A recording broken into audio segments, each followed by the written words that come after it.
Basically ना दोन unit असतात. एक असतो मशीन कंट्रोल युनिट. हा जो काही युनिट आहे याला म्हणतो आपण मशीन कंट्रोल युनिट. आणि दुसरा असतो हा आहे मशीन टूल युनिट. ओके, आता इकडे बघा. मशीन कंट्रोल युनिट मध्ये काय असतं तर जवळपास कंट्रोल पॅनल असतो. कंट्रोल पॅनलवरती तुम्हाला आता मेन स्विच दिलेला असतो, त्याच्या इथे इंडिकेटर असतो मेन ऑनचा. त्यानंतर सीएनसी स्विच दिलेला असतो ऑन ऑफचा, तो सीएनसी इंडिकेटर असेल.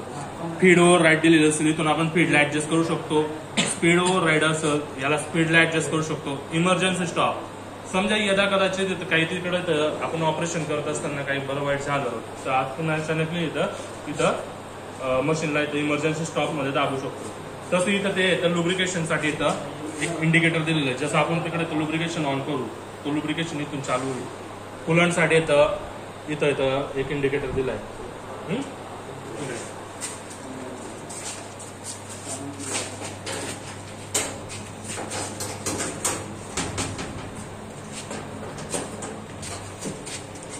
तुम्ही जर बघितलं या मशीन कंट्रोल युनिट मध्ये एक येतं कम्प्युटर बसवलेला आहे. कम्प्युटरच्या येतं हा सीपीयू आहे.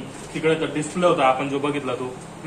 हा पॉवर बॅकअप साठी युपीएस सिस्टीम बसवलेला आहे. इथं जर बघितलं तर मायक्रो प्रोसेसर बसवलेले आहेत, त्याच्यामध्ये काही पीएलसी सर्किट आहेत. हे सगळं येतं कशासाठी तर आपण जो काही तिकडे डाटा टाईप करतोय तो जो काही डाटा टाईप करतोय तो डाटा इथे मायक्रो प्रोसेसरद्वारे सेव्ह होतो आणि त्याला येतं तो इथं मशीन टूल युनिटला काय करतो तर तसं येतं आपल्याला इथं इन्स्ट्रक्शन देतो. आता तुम्ही जर बघितलं या मशीन कंट्रोल युनिट मध्ये आपण इथं जो काही प्रोग्राम टाईप करतोय त्याला पार्ट प्रोग्राम म्हणतो आपण. त्या पार्ट प्रोग्राम मध्ये काय असतं आपण एक सेट असतो एक इन्स्ट्रक्शनचा जो काही मशीन टूल रन होतोय त्याच्यावरती त्या जॉबवरती कोणते कोणते प्रोसेस रन होणार त्याच्याबद्दल तो इथं पार्ट प्रोग्राम त्याला इन्स्ट्रक्शन देत असतो. जसं की आपण M03 दाबला तर M03 ने काय होतं स्पिंडल स्टार्ट होतो.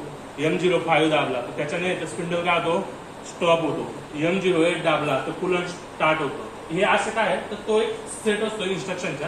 तो जो काही कंट्रोल युनिट आहे तो इथं मशीन टूल युनिटला प्रोव्हाइड करत असतो. ओके, इकडे या. हा आहे तुमच्या मशीन टूल युनिट. आलं लक्षात. आता जर तुम्ही इथं बघितलं जवळपास ही जी काही आहे ही जवळपास 3000 RPM ची डीसी मोटर आहे. 180 व्होल्टेज वरती रन होणारी आणि 5 अँपियरची करंट सप्लाय त्याच्यातनं प्रोव्हाइड केला जात असतो. जर इथं बघितलं तर तुम्ही हा जो काही आहे व्ही बेल्ट रे काय व्ही बेल्ट तर हा व्ही बेल्ट काय करतो या जो काही आपला स्पिंडल आहे त्याला ड्राईव्ह करण्याचे काम करत असतो. इथं वेगवेगळे गिअर बसवलेले आहेत.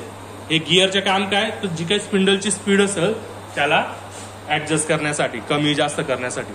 इकडे हा आहे तुमचा चक मध्ये 3 जॉ चक 1 2 3. आता जॉ याला काय म्हणतात कारण की याने या वर्कपीसला येतं पकडून ठेवलं. जॉ मीन्स जबडे.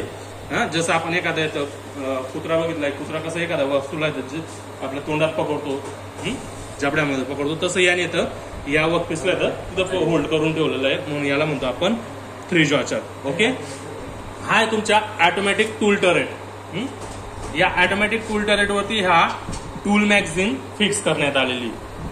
काय टूल मॅगझिन फिक्स करण्यात आलेली.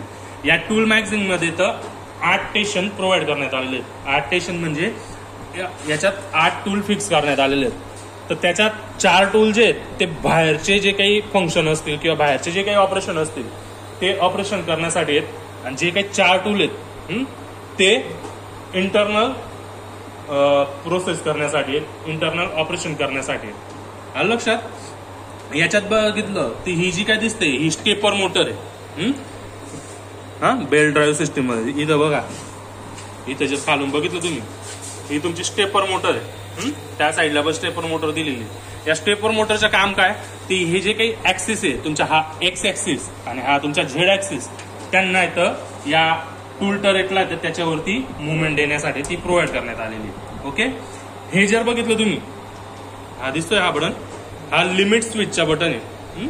म्हणजे काय जेव्हा आपण या ऑटोमॅटिक टूल टरेटला या साईडला घेऊ बॅक साईडला घेऊ तर तो मॅक्झिमम या स्टेशन पर्यंत किंवा या पोझिशन पर्यंत येईल आणि इथं तो इथं ऑटोमॅटिकली इथं लिमिट त्याची संपल आणि तो तुमच्या डोक्यात टूल टर्रेट असेल तो तिथं स्टॉप होईल.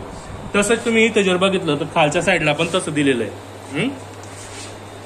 हे जे काही दिसतंय, हा जो काही होस पाईप दिसतोय, हा तुमच्या इथं कुलंटसाठी प्रोव्हाइड करण्यात आलाय. खाली एक कुलंट टँक प्रोव्हाइड करण्यात आलेली आहे, त्याच्यात आपण कुलंट टाकलेलं आहे. त्यानंतर हे जर बघितलं तुम्ही, हे इथं तुमच्या इथं ऑइलचं जे काही म्हणतो आपण लुब्रिकेशन सिस्टीम, ती लुब्रिकेशन सिस्टीम इथं प्रोव्हाइड करण्यात आली आहे. कारण की हा जो काही टूल टर्रेट आहे या बेडवरती तो काय आहे मूव्ह होणार आहे, तर तिथं फ्रिक्शन व्हायला नको. तो इझिली मूव्ह व्हायला हवं म्हणून त्यासाठी आपण इथं काय प्रोव्हाइड केलेलं आहे, तर लुब्रिकेशन सिस्टीम प्रोव्हाइड करली आहे. त्या साईडला हे जर बघितलं तुम्ही, हा आहे तुमचा कॉम्प्रेसर. तो जो तुम्ही ऑटोमॅटिक टूल टर्रेट बघितला तर तो काय काम करतो, तो जो आहे ऑटोमॅटिक टूल टर्रेट बघितला तुम्ही, तो इलेक्ट्रोन्यूमॅटिक सिस्टीम वरती वर्क होत असतो. इलेक्ट्रोन्यूमॅटिक म्हणजे काय, तिथं इलेक्ट्रिक सप्लाय पण दिलेला असतो आणि न्यूमॅटिक सिस्टीम पण दिलेली असते. न्यूमॅटिक मध्ये एअर हा वर्किंग मिडियम असतो, ती एअर आपण इथून पास करत असतो. हा कॉम्प्रेसर आहे, इथं मिनिमम 6 बार इतका प्रेशर आपल्याला या सीएनसी मशीनला देणं गरजेचं आहे.